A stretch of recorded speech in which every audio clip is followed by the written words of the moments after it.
Hold up. If you wanna go and take a ride with me, better hit me, baby, one more time. More variety than you can imagine. Relax Radio. Welcome back to Relax Radio with me, Nick, keeping you guys company and entertained and up to date with what is going on right now in the UK. Yes, there is a lot of things, we were talking about. We were talking about the crime rates in the UK and how alarming the rates are and how the government is handling this and how they are talking about how they want to address this particular thing and they want to tackle this. And, we were talking about all those things. But right now, taking a look at the climate change. Yeah. I mean, taking a look at that side of that side and, looking into that sector. Well, the COP26 climate summit, the president says that there's been enough progress, but not enough. So we made some progress, but it's not really enough right now is what the thing they were trying to address. And they're saying, okay, this is not as more as we need. We need more work done with regards to climate change. And right now, the first in-person meeting of climate ministers in 18 months has some tentative progress, but the UK minister said, they've made progress, but it's just not enough. And right now, the UK Prime Minister Boris Johnson, will be leading the Glasgow COP26 meeting. This is something that is definitely going to happen this year. Yeah, this is something that happened. I mean, there was a lot of hiccups and hitches, but we did come down to this, and we did have a lot of the G7 summit meeting as well, and this was also a highlight of that meeting. So yeah, one of the things that they want to talk about. But right now, the focus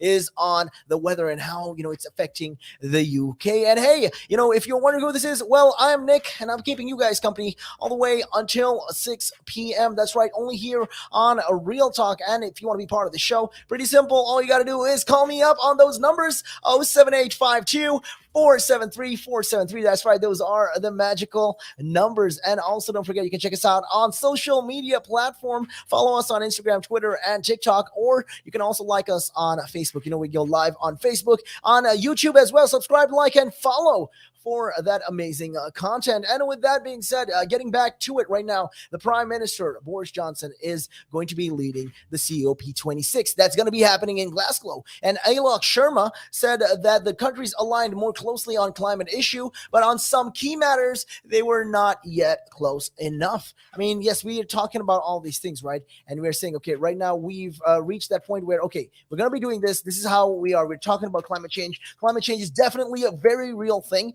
I mean, yes, I'm emphasizing on that because there's people out there who don't really buy into the whole climate change thing. But I mean, guys, let's be honest. The weather has been changing. You can see there has been a rise in the temperature, and it's not getting any colder, is what I'd like to say. And right now, there was also a lot of these things that is going on. They're talking about this, and a lot of these countries have been discussing about, the repercussions of climate change. And one of the outstanding questions, okay, the biggest question right now is the phasing out of coal for energy. That is the biggest question, and that is one of the most big question right now that they want to do. And right, I mean, looking at all these things, right? Like I said, they want to address all these things, and they want to say, okay, one of the big questions: are we getting out of coal energy? How will we get out of it? Because this is one of the biggest polluters when it comes to, getting the environment, even, increasing the temperature in the environment and all this emission. Well, coal is just one of the biggest problems. The byproduct of coal is carbon monoxide and all of these other fumes as well. So we want to know, that people want to know, especially when it comes down to the COP, how will we transition out of this? How will we get out of this completely and make sure that everything is gone? There's no more coal use, and we're completely green is the question. They want to know right now how we will do that. So there was a lot of these talks as well, and a lot of these representatives, right, from 51 countries attended this informal gathering in London over the weekend. So the COP26 will aim to raise a lot of ambition on tackling climate change. Right now, they will discuss on that, and they will find different ways to tackle it in order to avoid a lot of these consequences for the planet. There's going to be major aftermath, major repercussions because of the increase in climate change. I'm telling you, we can actually expect loss in the ecosystem, loss in a lot of wildlife, and the weather drastically changing. I mean, you can see it even now. The weather is changing. It's not as it was before. It's getting warmer, and that is very, very, very big concern right now. I mean, imagine right now in the UK, we feel the heat.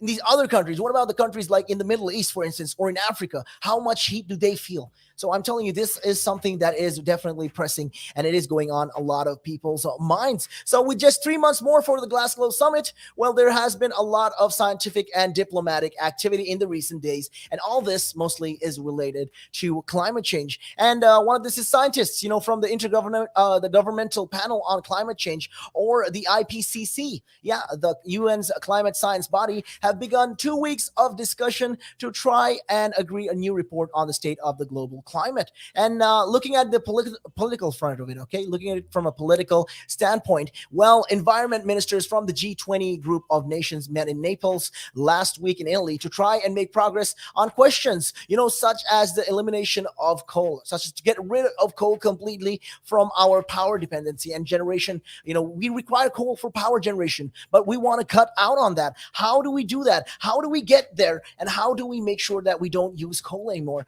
I mean, this is just the things that they are addressing, and they are trying to tackle and look into as much as they can. They are definitely looking into this, and the real question, like I said, is there's a lot of these big questions, but the question is how do we cut our dependency on this coal power? I mean, if you guys want to find out more, well, stay tuned. I mean, keep it locked all the way. We'll be talking about this as we go along in the show. But for now, we're going to be taking a real quick break, and we will be right back after this. The valuations that you place on an asset are always behind you. It's always in hindsight. It's never in front of you. And that's one of the challenges, right? Because you're always valuing what happened yesterday. And what you need is what's going to happen tomorrow.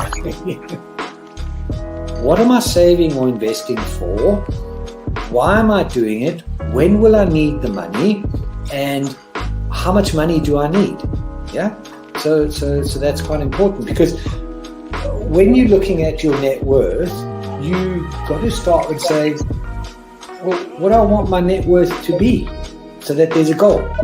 And then work backwards. How do I get there? And if I can start with £50 or $50 a week, if I save that every week, and you can go online and use calculators online. I don't have to teach you the maths behind it, but you can say, okay, and if I get a 3% return and I put this away for how long will it take to reach my goal? And that's called just this basic cash flow projection calculations. And it's what we use in financial planning all the time. What we say to clients is we say, okay, what is your goal? What is your objective? Where do you want to go to? And we discuss that in a lot of detail and over most of the meeting. And then the rest of it is saying, okay, in your exact circumstances, with your risk profile, with how you feel about investments and pensions and taxes and where you are and who you work with, and your education level or your lack of education or how involved you want to be. There's a lot of variables that we take into account, and then we say, okay, here's a plan. You start like this, that's great. And then we review it all the time. And we say, okay, we need to increase it, we're on track, we're not, this is what is happening. Because remember, when you're dealing with assets, the valuations that you place on an asset are always behind you. It's always in hindsight. It's never in front of you. And that's one of the challenges, right? Because you're always valuing what happened yesterday. And what you need is what's going to happen tomorrow. So that's a struggle. Yeah. So there are strategies everywhere from £50 a week up to £100 million, and they're different, right? They range differently from everyone, but and from country to country, to be fair. Different countries have different tax laws, so different vehicles. But from your point of view, at the sort of normal end, I'm not going to call it the low end because I'm in that boat as well. It's as tax efficient as you can get it. That's where you start. You use all the tax efficiencies, and then you step up into different things.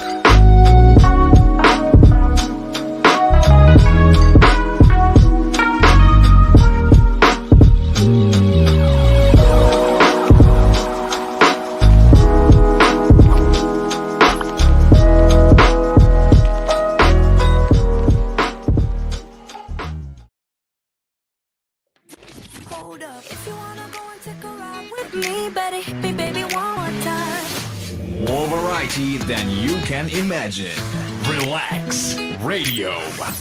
Welcome back to Relax Radio. That's right, where we're talking about all things that is going on. And yeah, climate change. That's something that we are discussing right now. Climate change is the epitome of what is happening around the world and what the repercussions of the industrial age brought us. Yes, it brought us into this stage where, right now we're panicking. People are afraid. They're worried that climate change is definitely, it's a real thing. It doesn't matter what the Orange Man said. I did enjoy him. He did say it was a hoax and all of that things. But look, it is a real thing. It's actually happening right now. There is a lot of rise. There's a rise in the temperature. And that's very problematic. And looking at all these things, a lot of these countries have been coming into force and looking at the ways that they can, cut down on the emissions of the environment. And looking at all these things right now, there is a lot of strong support for the steps, when it comes to betterment of this whole, climate change situation and how the governments right now are trying to cut out on coal immediately. But there has been some pushback, yes, from some countries. Some countries are actually not on board with this. And naming a few of the countries, well, it is also countries like China and India. Right now they're not totally on board with eliminating rather the coal, powered, these fuels and emissions right now. So that's a big opposition right there. China and India, two different big countries, big players, and one of the biggest emitters around the world.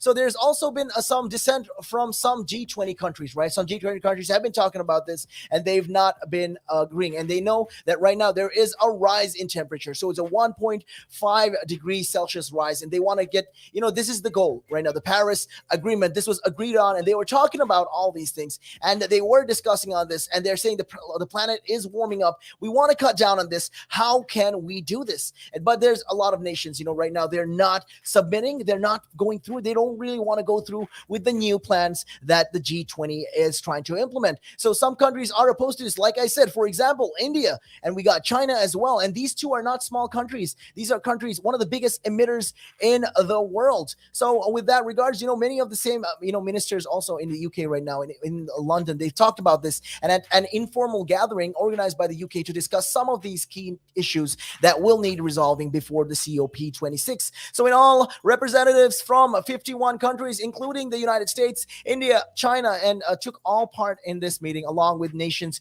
hugely vulnerable for the rising temperatures, such as Rwanda, the Costa Rica, and the Marshall Islands. So these are just countries that also came to this meeting because, look, this is a very big problematic thing, and this is definitely something that they need to be looking into. So one major step forward, apart from the discussion, was that many of the participants attended in person. That's a good step forward because, look, a lot of these people came in person and they discussed about this and they realized, okay, look, we need to get to net zero, right? This is what the UK is planning. The UK's ambitions are wild and it's about out there. And we understand that, it can even sound, I don't want to say, I don't want to see painted in a very negative light, but I'd like to say that it is a little unrealistic for them to expect, okay, we can make sure that net zero comes 2050, because that's a huge leap. Even for our standards, that's a very huge leap. And to get there, these are I mean, realistically speaking, can we get there? There's a lot of sacrifice involved. Realistically speaking, it sounds almost unfeasible. But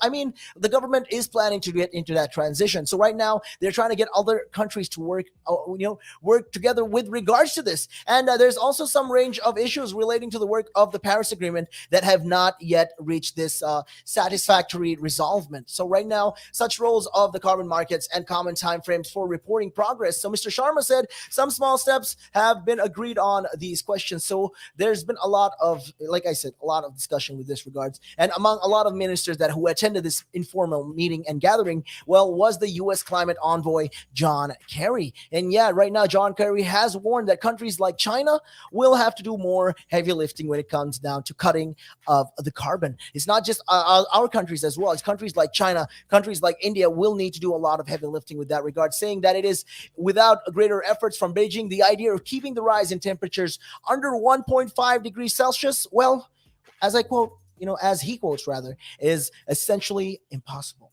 I mean, you guys tell me what you think about this. Do you think it's possible that we can get rid of, these coal-powered emissions and all that, these coal power stations? You guys let me know on our numbers, 07852 473 But with that being said, it is about that time of the day for me to bounce out of here. But don't worry, I'll catch you guys again tomorrow right here on Real Talk. Same time, same place. And with that, my name is Nick, and I'm out of here. Peace and much love.